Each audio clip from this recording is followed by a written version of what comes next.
Ya, keluarga Indonesia kembali lagi bersama kami di Kumpul Keluarga. Nah, Jo, tadi kita bahas juga dengan Ibu Ziza bagaimana sebenarnya sudah ideal usianya ya, sudah 3 tahun bahkan gitu ya.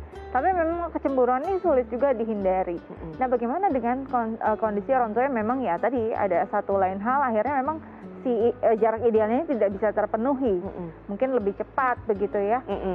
Kalau sudah dalam kondisi seperti ini, apa yang harus dilakukan orang tua untuk paling tidak meminimalisir masalah dari kondisi yang tidak ideal tersebut? Iya, kalau memang hal itu terjadi, yang paling penting adalah dia butuh bantuan. Ya. Itu yang pertama dan nggak bisa dihindari. Nggak bisa dia lakuin semuanya sendiri ya. Entah misalnya minta bantuan sama anggota keluarga yang memang memungkinkan untuk membantu. Betul. Atau misalnya pakai asisten dan sebagainya, kerjasama dengan suami dan sebagainya, itu memang diperlukan sekali. Karena apa? Karena fisik sang ibu pun kan sudah lelah. Jadi memang perlu ada yang menggantikan. Jangan memaksakan diri untuk misalnya begadang tengah malam untuk bangun. Padahal di siang dari pagi sampai sore mesti nemenin anak pertamanya dan sebagainya gitu ya. Jadi bisa diatur waktunya. Tadi yang prime time atau jam-jam kapan sang ibu harus ada bersama anak pertama memang nggak boleh dihilangkan, tapi pada saat prime time itu terjadi maka harus ada orang yang bisa menjaga si baby. Betul. Gitu. Nah sebaliknya pada saat si baby memang prime time-nya adalah mendapatkan ASI, kemudian pada saat mau tidur misalnya bersama bundanya gitu ya. Nah itu kan prime time-nya terutama memperoleh ASI, maka harus ada orang lagi yang memang menggantikan sang bunda untuk mendampingi si anak yang pertama ini atau si kakak.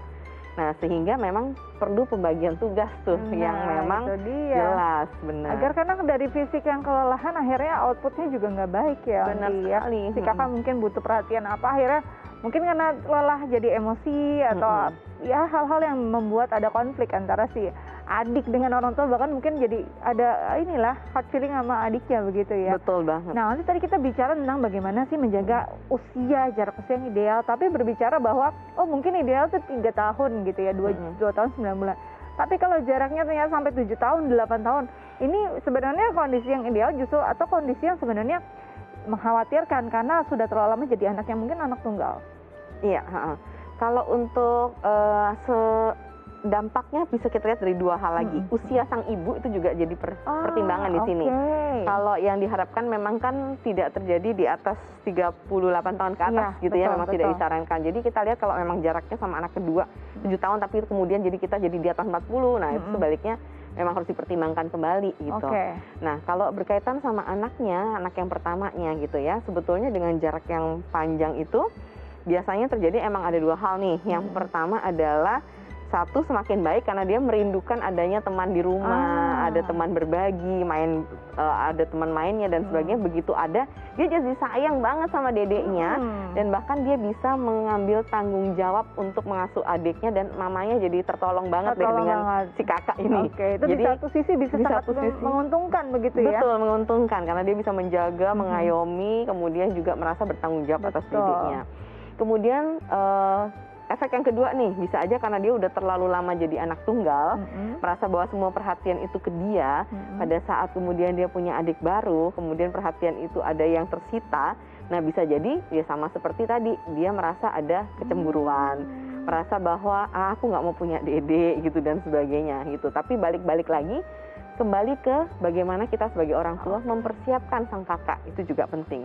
Seharusnya dengan jumlah jarak yang memang semakin besar, si kakak ini harusnya kan semakin memang bisa berpikir bahwa dia punya hal yang bisa untuk dibagi, lebih bisa mengatur dirinya, lebih bisa mandiri juga. Jadi sebetulnya lebih mudah untuk diberikan pengertian seharusnya. Tapi itu tadi, kalau memang kita sudah prepare dia dari sebelumnya atau jadi kita memang siapkan. harus prepare ya. Mau Betul. itu usianya beda 3 tahun, 4 tahun, 5 tahun, sampai 7 tahun, kalau tidak di prepare dia tidak akan siap menerima kehadiran si adik berapapun usianya begitu ya Onti. Benar.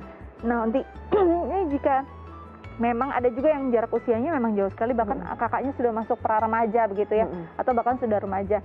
Ini juga perlu ada kendala tersendiri tidak sih Onti, karena mungkin saat usia segitu sudah mulai konsennya fokusnya ke nilai luar atau ke teman. Nah, memang ada beberapa yang seperti itu. Jadi pada saat si sang pra-remaja atau remaja ini sudah fokusnya ke teman, kemudian begitu ada dedeknya, kemudian dia merasa bahwa wah ini udah kejauhan nih, jadi bukan teman main aku lagi nih, kan aku sekarang masanya curhat, bukan masanya main Lego misalnya. Aku udah masanya ngobrol, bukan masanya lagi kayak mesti nemenin lari-lari main petak umpet misalnya kayak gitu kan ya. Nah tapi walaupun itu terjadi, balik-balik lagi kita memang memberikan pemahaman lagi kepada anak bahwa kamu dulu waktu pas umur 2 tahun mainannya juga gini loh gitu. Dan kemudian kalau adik main sendirian gitu ya, nggak ada yang nemenin, kemudian nggak ada yang ngajarin cara bermainnya, kan kasihan dedeknya juga gitu. Jadi kita memang bicaranya dari hati ke hati, kita juga berikan contoh bagaimana cara bersikap, karena sebagai seorang kakak pun kan dia nggak ada sekolah untuk jadi kakak kan, dia nggak pernah belajar sebelumnya gimana cara dia jadi kakak yang baik gitu. Kalau dia nggak melihat dari kita orang tuanya bersikap kepada adiknya, atau bahkan dia bisa melihat temennya yang juga punya adik, nah itu dia baru bisa melakukan hal-hal bagaimana kewajiban sebagai seorang kakak. Jadi memang tetap perlu namanya komunikasi, kemudian juga memang perlu yang namanya kita tunjukkan how to be seorang kakak gitu, bagaimana caranya dia menjadi seorang kakak yang baik. Oke, luar biasa. Anti, terima kasih banyak sudah berbagi bersama kami di Kumpul Keluarga. Nanti kita ketemu lagi, kita ngobrol lagi nanti ya. Oke, Keluarga Indonesia, terus saksikan Kumpul Keluarga setiap akhir pekan, nantikan dengan tema-tema yang menarik. Saya Astia Dika pamit undur diri, sampai jumpa.